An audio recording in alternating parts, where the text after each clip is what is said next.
Mary Morrison is a well-known thriller author who is happily married to Tom with 2 young kids. Her publisher offers her a $2 million advance to write another book.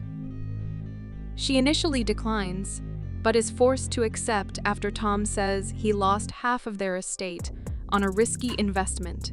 Mary's friend Elaine suggests hiring a nanny to help her with the kids while she writes, and she hires Grace after a few interviews. Mary is suffering from writer's block and is inspired by her blossoming friendship with Grace.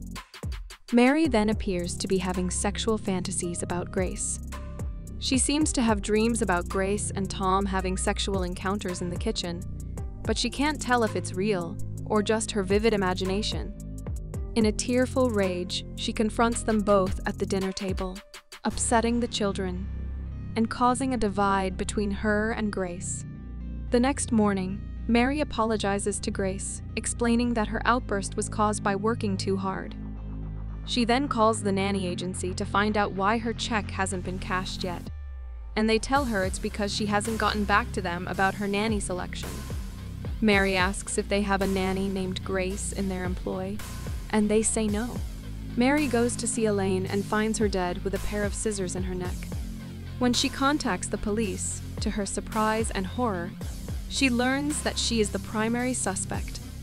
The police reveal an abundance of incriminating evidence, including a video of what appears to be Mary arriving at Elaine's house, despite the fact that her face is partially covered by a headscarf and sunglasses. And her latest book features a murder with scissors.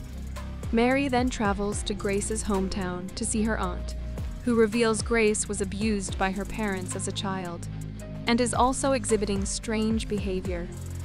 When Mary calls Tom to warn him about Grace, he does not answer. He's in the shower at home when Grace walks in, dressed in lingerie and wielding a large knife. She switches between her sweet, soft-toned self and a violent seductress with a deep voice. As she attacks Tom, Mary arrives home. Grace claims she has no idea what happened. She has dissociative identity disorder, and her alternate identity, Margaret, is the one who attacked Tom. Mary eventually knocks Grace out.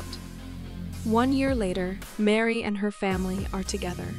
Mary takes the completed manuscript of her new book to Elaine's grave and leaves it there. She then goes to see Grace, who is in a mental hospital. The movie ends with Mary leaving the hospital, her face obscured by a headscarf and sunglasses, just like Elaine's killer in the police video. Thanks for watching. To catch all the latest from us, subscribe and hit the bell icon to get notified as soon as a new video drops. We'll see you in the next one.